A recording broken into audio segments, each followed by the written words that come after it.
Hello बच्चों, स्वागत है आपका मेरे YouTube चैनल पर। आज हम देखें कोशिका अंग के बारे में, या जिन्हें हम अंग कहते हैं। कोशिका अंग क्या होते हैं? जिस प्रकार शरीर में विभिन्न अंग अलग अलग कार्य करते हैं, उसी तरह से कोशिका में भी अलग अलग संरचनाएं होती है जो विशिष्ट कार्यों के लिए जानी जाती हैं। उन्हें हम कोशिका अंग या अंग कहते हैं। उदाहरण के लिए माइटोकॉन्ड्रिया, गोल्गी बॉडी आदि। कोशिकांग विभिन्न प्रकार के होते हैं।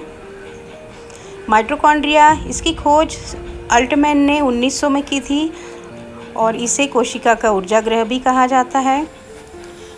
राइबोसोम्स की खोज 1955 में पेलार्ड नामक वैज्ञानिक ने की थी। यह दो गोलाकार उप इकाइयों के बने झिल्ली विहीन राइबोन्यूक्लिक प्रोटीन के सूक्ष्म कण होते हैं जो हरितलवक केंद्रक कोशिका द्रव में पाए जाते हैं। एंडोप्लाज्मिक रेटिकुलम या अंतःप्रादवी जालिका की खोज 1945 में पोर्टर तथा उनके सहयोगियों ने की थी। यह जालिका झिल्ली युक्त नलिकाओं का बहुत बड़ा तंत्र होती है। दोहरी झिल्ली से घिरी होती है। इसे कोशिका का कंकाल तंत्र भी कहते हैं क्योंकि यह कोशिकाओं को ढांचा तथा मजबूती प्रदान करता है। इस पर राइबोसोम्स लगे होते हैं जो प्रोटीन संश्लेषण का कार्य करते हैं। गोल्गी काय या गाल्जी काय की खोज 1898 में कैमिलो गाल्गी नामक वैज्ञानिक ने की थी। गाल्गी काय झिल्ली युक्त पुट्टिका है जो एक दूसरे के ऊपर समांतर रूप से रहती है और इसीलिए जटिल कोशिकीय झिल्ली तंत्र एक दूसरे भाग को बनाती हैं। ये केंद्रक के पास स्थित रहती हैं। कोशिका भित्ति के लिए हेमिसेल्यूलोज का निर्माण करती है। गाल्गी काय को लाइकोपोडकॉन्ड्रिया या डिक्टोसोमा भी कहा जाता है। इसे कोशिका का ट्रैफिक पुलिस कहते हैं। लाइसोसोम की खोज 1955 में लाइसोसोम की खोज डी दुवे ने की थी। विभिन्न हाइड्रोक्लोरिक एंजाइम इसमें भरे होते हैं। यह मुख्यतया जंतु कोशिकाओं में पाई जाने वाली गोल इकहरी झिल्लियों से घिरी हुई थैलियां हैं जिसमें 50 हाइड्रोलिटिक एंजाइम पाए जाते हैं।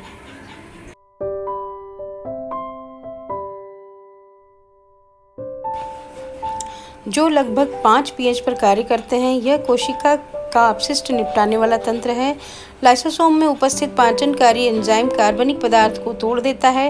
लाइसोसोम को आत्महत्या की थैली भी कहा जाता है। तारका या सेंट्रोसोम प्रायः जंतु कोशिका में पाए जाते हैं। इसके अलावा कुछ शैवालों और कवकों में 2 जोड़े सेंट्रियोल्स की बनी एक रचना होती है, इसलिए इसे डिप्लोसोम भी कहा जाता है। प्रत्येक सेंट्रियोल सूक्ष्म नलिकाओं से निर्मित होते हैं। 3 तंतुओं के 9 समूह का बना होता है।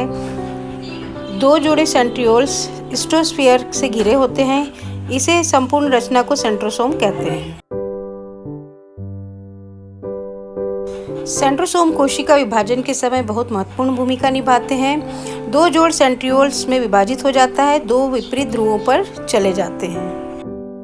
बच्चों, अब हम जानेंगे रिक्तिका या वैक्यूल्स के बारे में, जिसे कि हम रसधानी भी कहते हैं। रिक्तिका या रसधानियाँ ये इकहरी झिल्ली की बनी होती हैं। तरल पदार्थ से भरी रचनाएं होती हैं। पादप कोशिका में ये बड़े आकार की, जबकि जंतु कोशिका में छोटे आकार की होती है और बहुत ही छोटे आकार में होती है और ज़्यादा भी होती हैं जंतु कोशिकाओं में। ये खनिज, लवण, शर्करा, कार्बनिक अम्ल, ऑक्सीजन, कार्बन डाइऑक्साइड से भरे होते हैं। इनमें स्थित रसधानी रस के कारण ही कोशिकाओं की स्फीति बनी रहती है। यह एक वर्णक एंथोसियानिन पाया जाता है। लवक या प्लास्टिड 1865 में लवक या प्लास्टिड की खोज हुई। हैकेल ने की। लवक कोशिकाओं में स्थित होते हैं। इनकी भीतरी रचना में बहुत सी झिल्ली वाली परतें होती हैं जो स्ट्रोमा में स्थित होती हैं। प्लास्टिड इतनी प्रकार के होते हैं जैसे क्रोमोप्लास्ट, क्लोरोप्लास्ट, ल्यूकोप्लास्ट, एमियोप्लास्ट